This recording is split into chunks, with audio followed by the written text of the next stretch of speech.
नमस्कार, स्वागत है आपका। मैं हूं आपके साथ दिनेश अवस्थी। उत्तर प्रदेश में चुनावी लड़ाई शबाब पर पहुंच गई है और पूरी जंग जो चुनावी जंग है बीजेपी और समाजवादी पार्टी के बीच अब सिमटती जा रही है। इस जुबानी जंग में अब बीजेपी के तमाम नेता और सपा की सरकार के बीच का फर्क बताकर वोट मांग रहे हैं। क्या है फर्क और बीजेपी को चुनाव में इसका कितना कुछ फायदा मिलेगा, इसी पर आज हम चर्चा करेंगे। लेकिन उससे पहले आपको सुनवा देते हैं कुछ कि किस तरह से फर्क बताया जा रहा है। के पहले जहां कानून का राज नहीं बल्कि गुंडे, अपराधियों और दंगाइयों का राज हुआ करता था, उपद्रवियों का राज हुआ करता था। हर तीसरे दिन एक दंगा होता था, अराजकता चरम पर थी, बहु बेटियां सुरक्षित नहीं थी, पर्व और त्योहार शांतिपूर्ण तरीके से नहीं मनाए जाते थे। हमारी सरकार आई, हमने पहला निर्णय लिया था अवैध बूचड़खानों को बंद करने का।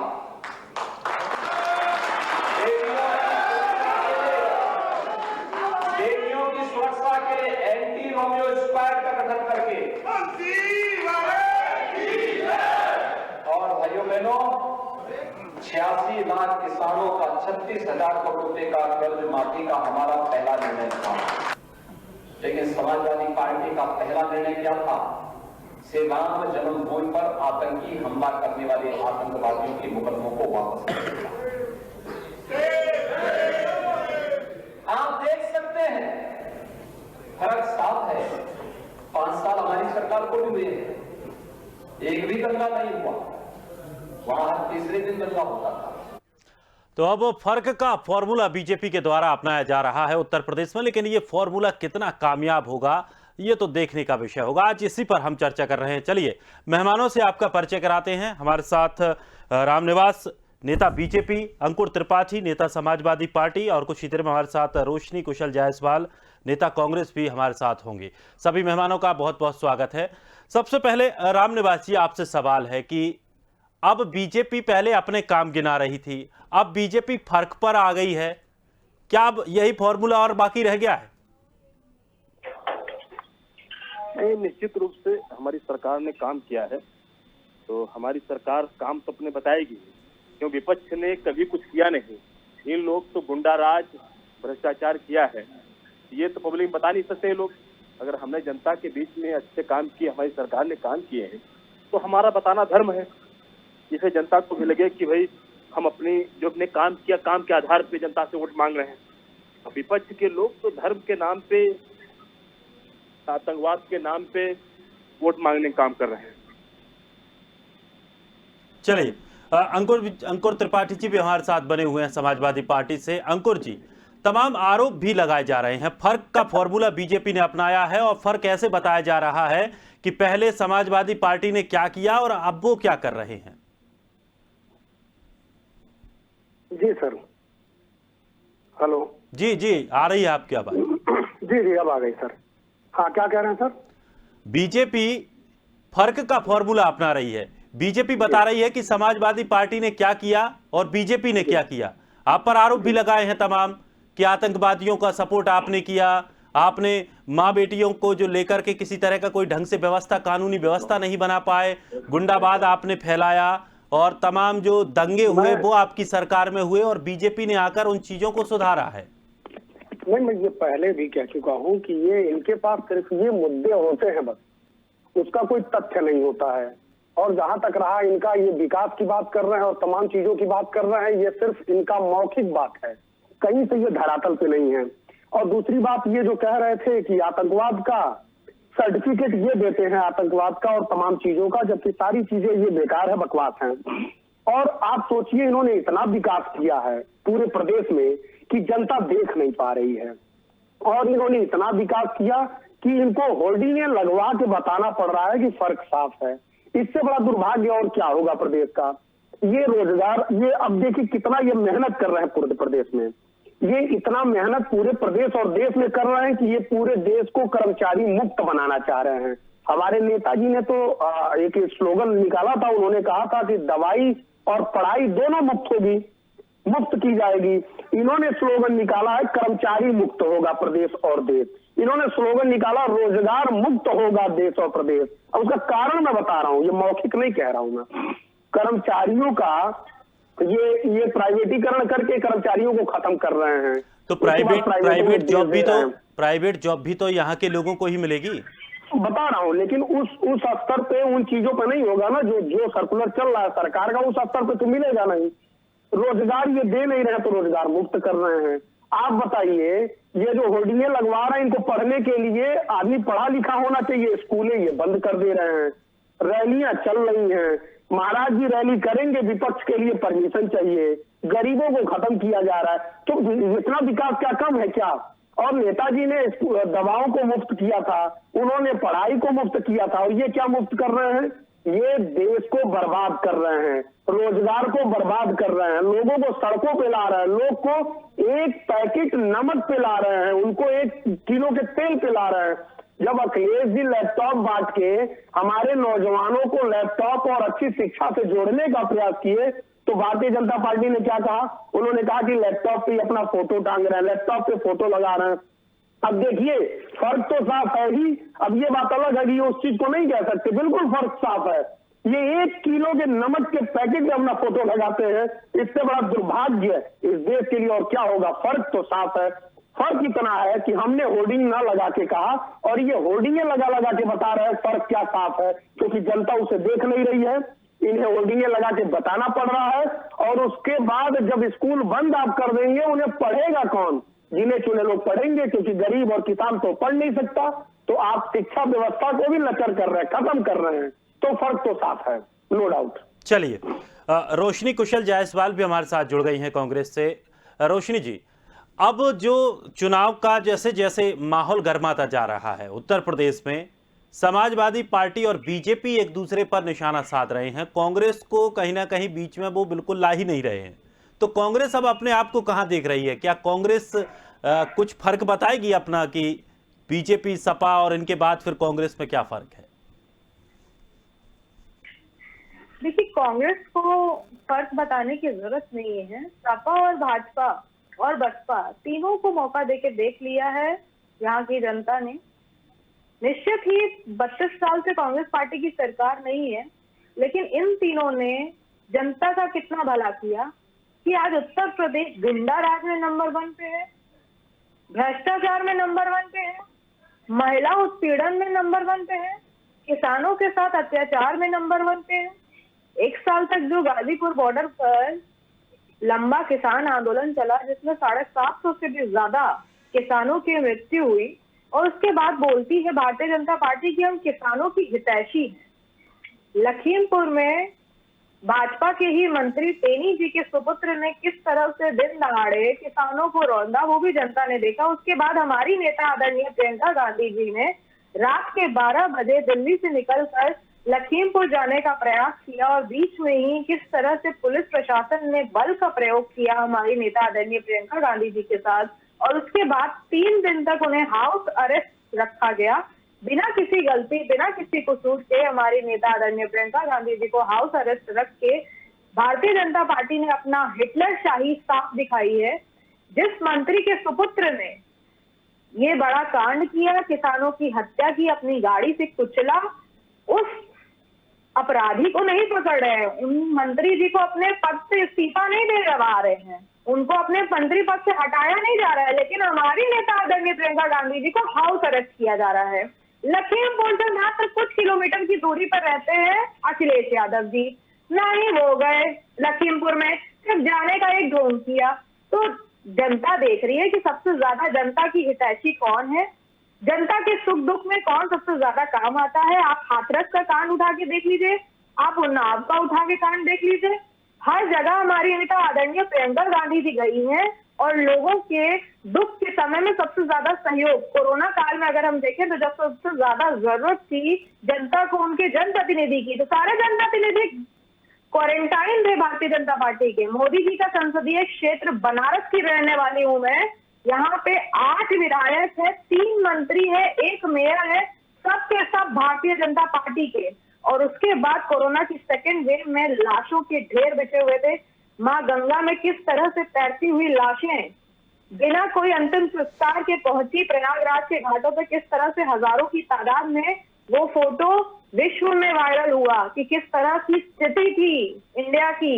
और मोदी जी के संसदीय क्षेत्र बनारस की, और उसके बाद भारतीय जनता पार्टी कहती है ये विकास का मॉडल है। अगर ये मॉडल विकास का है तो विकास से बहुत वंचित है भारतीय जनता पार्टी, क्योंकि ज्यादातर गुंडे बसे हुए हैं भारतीय जनता पार्टी में, ज्यादातर क्रिमिनल्स बसे हुए हैं, ज्यादातर बलात्कारी बसे हुए हैं। कुलदीप सिंह सेंगर, चिन्मयानंद, नित्यानंद, सबसे सब तो भारतीय जनता पार्टी के हैं। और उसके बाद भारतीय जनता पार्टी कहती है बेटी बचाओ बेटी पढ़ाओ। और कुछ दिन पहले तो हमारे देश के प्रधानमंत्री जी ने भी कह दिया अपनी नेशनल स्पीच में, बेटी बचाओ बेटी पढ़ाओ। तो ये युवाओं को यही सीख देना चाह रहे हैं। कांग्रेस पार्टी है जो शिक्षा, चिकित्सा और रोजगार की बातें करती है, और इस बार महिलाओं के लिए जिस तरह से हमारी नेता आदरणीय प्रियंका गांधी जी ने नारा लाया है, लड़की हूँ लड़ सकती हूँ, जिससे महिलाओं में एक अलग ही आत्मविश्वास जागा है, महिलाओं में एक अलग ही दृढ़ विश्वास जागा है कि लड़की हूँ, लड़ सकती हूँ, मैं कुछ भी कर सकती हूँ। चलिए, अब अच्छी उन्हें बात है। महिलाओं चलिए रोशनी जी, रामनिवास जी, तमाम बातें आपने सुनी। फर्क समाजवादी पार्टी ने भी बताया, फर्क कांग्रेस ने भी बताया, और एक फर्क आप भी बता रहे हैं। नहीं दिनेश जी, अभी नेहा बहन जी कह रही थी कि लड़की हूँ लड़ सकती हूँ। निश्चित रूप से लड़की हैं, अपने भाई से लड़ रही हैं। जिस तरह से सत्ता संघर्ष उनके परिवार में चल रहा है तो वो लड़ रही हैं, उसी को बता रही हैं। और अभी जो इन्होंने तमाम उदाहरण गिनाए हैं, ये राजस्थान सरकार गिना रहे हैं। उत्तर प्रदेश सरकार ने, मैं आपसे पूछना चाहता हूँ दिनेश जी, आपको 5 साल हो गए हैं, एक दंगा कहीं बता सकते उत्तर प्रदेश दंगा हुआ हो? ये बताइए कि कितनी सीटों पे दंगा हुआ हो? उम्मीदवार उतारे हैं, जरा आप नाम नहीं बताइए। नेहा जी कांग्रेस ने 40% आरक्षण देने के बाद 40% महिलाओं को टिकट दे दिया। आपने कितनी प्रतिशत महिलाओं को टिकट दिया? मुश्किल से 10% महिलाओं को टिकट नहीं दिया। यहाँ आपकी कोई हैसियत नहीं, यहाँ कोई हैसियत नहीं है, यहाँ आप टिकट दे रही हैं। राजस्थान में है, जब आप पंजाब में हैसियत है, वहाँ क्यों नहीं दे रही? हक ही नहीं देंगे। उत्तराखंड में हैसियत है, वहाँ क्यों टिकट दे रही? जहाँ इनकी हैसियत है वहाँ टिकट नहीं देंगी, लेकिन जहाँ ये हीरो है, हीरो में 50%। उत्तर प्रदेश में हमारी नेता नेहा जी, पंजाब में चुनाव हो रहे हैं, उनके हाथ में उत्तर प्रदेश का डिसीजन है। उन्होंने बोला है कि उत्तर प्रदेश के बाद ये पूरे भारत में भी लागू किया जा सकता है। पूरी उम्मीद है। चलिए रोशनी जी, सुन लीजिए। वहाँ नहीं देंगी, लेकिन उत्तर प्रदेश में सारे अधिकार देंगी, क्योंकि यहाँ इन्हें कुछ करना नहीं। रोजगार की बात करती है, राजस्थान के छात्र आके यहाँ धरना दे रहे हैं। उत्तर प्रदेश, आप चुप रहिए। अगर बात करनी तहजीब नहीं तो चुप रहिए, पहले पूरी बात आपको तहजीब है? नहीं, आपको तहजीब है? नहीं, ऐसे बात करती है ये अपनी बात, हर बात को नहीं, साथ रहिए, पहले बात सुनिए हमारी। नहीं, राजस्थान में आपकी सरकार है, पंजाब में चुनाव हो रहे हैं, वहाँ भी महिलाओं को दीजिए। तो महिलाएं वहाँ नहीं है? अरे प्रियंका गांधी जी उत्तर प्रदेश की प्रभारी हैं। नहीं, वो राष्ट्रीय महासचिव है। अब क्योंकि उत्तर प्रदेश में कोई आपकी जमीन नहीं, उत्तर प्रदेश में कोई आपकी जमीन नहीं, जहाँ आप सारे अधिकार देंगी। राजस्थान से आपकी पार्टी ने नहीं आते यहाँ धरना देते हैं, उनके रोजगार की बात नहीं होगी, लेकिन उत्तर प्रदेश में कहीं कोई कुछ आपका होने वाला नहीं, इसलिए सारे अधिकार देंगे। जहाँ आपकी सरकार है वहाँ पहले तो अधिकार अपने भाई से लीजिए, क्योंकि जो लड़की हूँ लड़ सकती हूँ, अभी अपने भाई से लड़िए, फिर वाड्रा जी से लड़िए। इसके अलावा चौथा आदमी कोई नहीं लड़ना मिलेगा आपके साथ, क्योंकि आपका आधार जीरो है। और यहाँ जनता आपको जान चुकी है। भ्रष्टाचार में नंबर 1, दलितों के खिलाफ। नहीं, ये तो सब राजस्थान से बता रही हैं आप, राजस्थान से बता रही हैं, तभी राजस्थान। चलिए राजस्थान, छत्तीसगढ़, उत्तराखंड, पंजाब को छोड़कर हम उत्तर प्रदेश पे आ जाए तो बेहतर रहेगा। चलिए अंकुर जी। देखिए, 2 चीजें हैं। मैं अपने साथी जो भारतीय जनता पार्टी के, थोड़ा सा मैं उनका साथ देना चाहूंगा, 10% उनका साथ देना चाहूंगा। उन्होंने कहा कि गुंडा राज खत्म हो गया है उत्तर प्रदेश से। फिर मेरा पिछली सवाल की तरह एक और सवाल इसमें ऐड होता है कि जो धनंजय सिंह है 25,000 के अपराधी हैं, जो पुलिस द्वारा अपराधी उनको घोषित किया गया 25,000 का इनामी, तो जो अपराधी हैं वो क्रिकेट खेल रहे हैं और पुलिस को मिल नहीं रहे हैं, और हमारे माननीय योगी जी के बुलडोजर में तेल खत्म हो गया, उनका घर नहीं गिरा पा रहे हैं, वो कौन है? और दूसरा सवाल, अमित शाह जी चूंकि आंखों से ऐसे चश्मा लगा के देखते हो, कहते दूर दूर तक मुझे अपराधी नहीं दिख रहे हैं, और टेनी जी उनके ठीक पीछे होते हैं। तो मैं इस बात से भी थोड़ा सहमत हूं, क्योंकि सारे अपराधी चूंकि भारतीय जनता पार्टी के संरक्षण में उनके पीछे पल रहे हैं, तो सामने अपराधी नहीं दिख रहे हैं, क्योंकि वो जाति और धर्म देके इनकाउंटर हुआ। इन दोनों सवाल का जवाब ये दे दे। दूसरा सवाल, दूसरा बात मैं बताना चाहता हूं कि जैसा बहन जी ने कहा आपने बनारस से कि वहां गंगा जी में लाशें तैर रही थी, सोचिए कि कितना अजीब बात है। अब इसमें भी ये कहेंगे फर्क साफ है, फर्क सुनिए कैसे साफ है। ये कहेंगे फर्क इस प्रकार साफ है कि गंगा जी में जिनकी लाशें तैरी वो सीधे स्वर्ग में गए। जैसे गोरखपुर में आदरणीय सांसद रवि किशन जी ने कहा आप यहाँ जब तो ढू ढू कहीं के सीधे स्वर्ग में गए, तो इसी प्रकार से इनका भी वही फर्क साफ है कि वाराणसी के गंगा जी में अगर बह तो सीधे सड़क के स्वर्ग में गई। तो ये भारतीय जनता पार्टी है, मार मार के स्वर्ग में भेजती है। इनको सत नमन हो। ये भारतीय जनता पार्टी के लोगों, गरीबों, किसानों, मजलूमों को जिंदा रहने दीजिए। इतना फर्क साफ मत कराइए कि सीधे जला के, तैरा के, डुबा के सीधे स्वर्ग में भेजने का काम करिए। इससे जरा जवाब दे दिए गुंडा राज पे, सिंह साहब पे, जो मैं बना धनंजय सिंह, और टेनी जी पे जरा भारतीय जनता पार्टी के हमारे भाई साहब अगर जवाब दे देते एक लाइन में बिना 5000 गुंडों को गिनवाए हुए, तो बहुत बहुत धन्यवाद उनका, बहुत बहुत स्नेह रहेगा इनका। रामनिवास जी। नहीं, अंकुर जी अभी सारे नाम ले रहे थे। मुख्तार अंसारी को डरते हैं क्या? अतीक अहमद को डरते हैं क्या? आजम खान जी को डरते हैं क्या? अरे वो भी तो अपराधी हैं, उनका हाथ आपने देखा? जेल में है, वो लोग जेल में है। बात करते हैं नहीं पा रही पुलिस, फिर यही फर्क है कि बातों को जलेबी की तरह घुमाते हैं। योगी जी की सरकार है, शाम का समय है, ये जलेबी का टाइम नहीं है, जेल में जाएगा, पकौड़ी का टाइम है। मुख्यमंत्री आवास में ऐसा नहीं करेगा। ये योगी जी की सरकार अगर कोई अपराध किया तो अपराधी के सीने पे या तो गोली या जेल। और आज की सरकार में अपराध करने के बाद अपराधी पुलिस को धनंजय सिंह नहीं मिल रहा है आज की सरकार के संरक्षण में, इसीलिए सारे अपराधी परेशान हैं। जो अपराधियों के संरक्षण दाता है वही परेशान है, उनको फर्क नहीं दिख रहा है। लेकिन ये योगी जी की सरकार है, उत्तर प्रदेश जनता जानती है कि अपराधियों का स्थान क्या है, और योगी जी ने जहां पहुंचाया है वही पहुंचाएंगे। इसीलिए 2014 में आपकी बुरी हाल हुई, 2017 में हुई, 2019 में हुई, 2022 में फिर होगी। धनंजय सिंह के खिलाफ आपका क्या एक्शन है? अच्छी तरह आपके बारे में जानती है, इसीलिए आपके सारे आचरण को देखते हुए 2022 धनंजय सिंह और टेनी जी पे आपका क्या बोलना है? सिर्फ 2 लाइन का सवाल है मेरा। नहीं, मैंने आपसे कहा ना, टेनी जी ये बताइए आप 5000 अपराधियों 75 जिला माननीय योगी जी, माननीय शिवाजी बंद करिए। इंतजार है क्या ये? उनका बचाव करते हैं। आप कहते हो बचाव नहीं, मैं जिन्होंने इतने लोगों की निर्दोष लोगों की हत्या की, अगर उनको हमारी सरकार ने जेल भेजा, उनके प्रति आपका प्रेम जग रहा। अतीक अहमद जी को अगर हमने जेल भेजा, उनके प्रति आपको प्रेम जग रहा। आजम खान या जेल में देना चाहते हैं, उनके प्रति आपको प्रेम जग रहा। यही बेटे ने अपराध किया है, भारतीय जनता पार्टी के पास जवाब नहीं है। सरकार की तरह खुलेआम मैदान में नहीं घूम रहे हैं, बंद है। मैं महाराज जी की बात नहीं कर रहा हूँ, मैं तो सरकार की बात नहीं कर रहा हूँ। मैं सिर्फ इतना जानना चाह रहा हूँ कि धनंजय सिंह पुलिस को क्यों नहीं मिल रहा है, जबकि वो क्रिकेट खेल रहे हैं।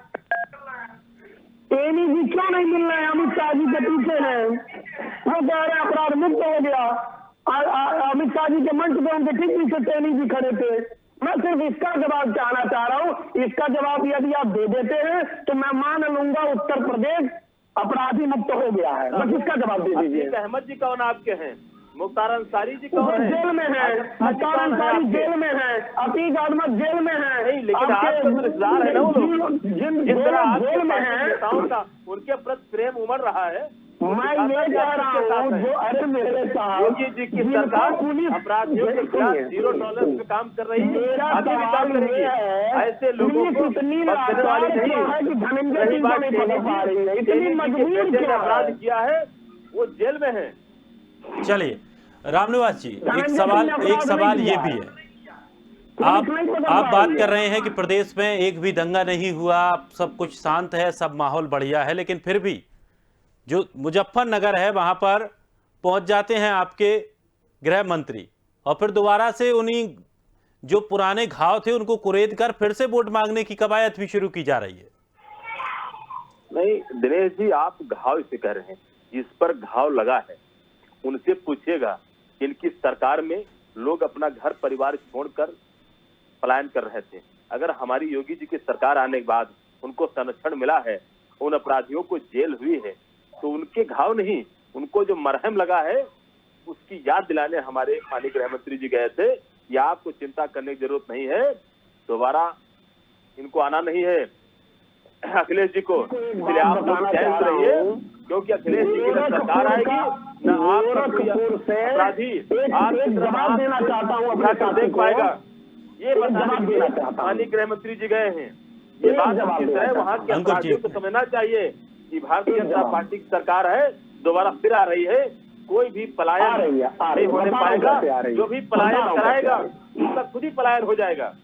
चलिए जवाब दे देता हूँ। गोरखपुर में अंकुर शुक्ला हत्याकांड होता, देखिए न्याय कैसे ये दिलाते हैं, बात को ध्यान से समझिएगा। गोरखपुर में अंकुर शुक्ला हत्याकांड होता है और जब भी सरकार किसी के परिवार में दुख होता है, जो ये कह रहे न्याय दिलाने पला गए, तो जो सत्ताधारी पार्टी होती है वो पीड़ित परिवार के वहां सहानुभूति व्यक्त करने उनका कोई प्रतिनिधि, कोई मंत्री वगैरह जाता है। अब देखिए आश्चर्य की बात, इनके भारतीय जनता पार्टी के साथ गठबंधन में जो भी हैं, जो सांसद जी विधायक जी लोग हैं, वो लोग जो हत्यारे हैं उनके घर सहानुभूति देने जाते हैं। आप पता करा सकते हैं, अंकुर शुक्ला हत्याकांड में अंकुर शुक्ला के परिवार में कोई नहीं गया और इनके गठबंधन के लोग जो हत्यारे हैं, जिनके ऊपर आरोप है, गोली मारी गई है, उसके वहां जाते हैं सहानुभूति व्यक्त करने। तो ये है भारतीय जनता पार्टी का असली चेहरा। हत्यारों को न्याय दिलवाते हैं ये लोग और ये कह रहे हैं कि न्याय दिलवाने की बात, गृह मंत्री जी न्याय दिलवाएंगे। गृह मंत्री जी देश के गृह मंत्री हैं, उत्तर प्रदेश में सरकार है, आपके विधायक, आपके सांसद, आपके मंत्री हत्यारों को न्याय दिलवाने जाते हैं। आप कैसी बात कर रहे हैं? एक बार हकीकत को पता तो करिए। चलिए रोशनी जी, एक सवाल आपसे है आखिरी। लगता है रोशनी जी से संपर्क टूट गया है। चलिए बहुत बहुत शुक्रिया आप सभी का हमारे साथ जुड़ने के लिए और अपनी अपनी बात रखने के लिए। लेकिन फर्क अब फॉर्मूला का लेकर के अब बीजेपी मैदान में उतरी है और फर्क वो बता रही हैं कि पहले समाजवादी पार्टी में क्या कुछ हुआ था और अब बीजेपी क्या कुछ कर रही है। खैर उत्तर प्रदेश का चुनाव है, रोज नए नए टेस्ट किए जाएंगे, नए नए फॉर्मूले भी लगाए जाएंगे, लेकिन ये फॉर्मूला फायदेमंद किसके लिए होगा ये देखने का विषय होगा। फिलहाल इस खास कार्यक्रम में इतना ही। ताजा तरीन खबरों के लिए आप बने रहिए स्वदेश के साथ। सबसे पहले देश।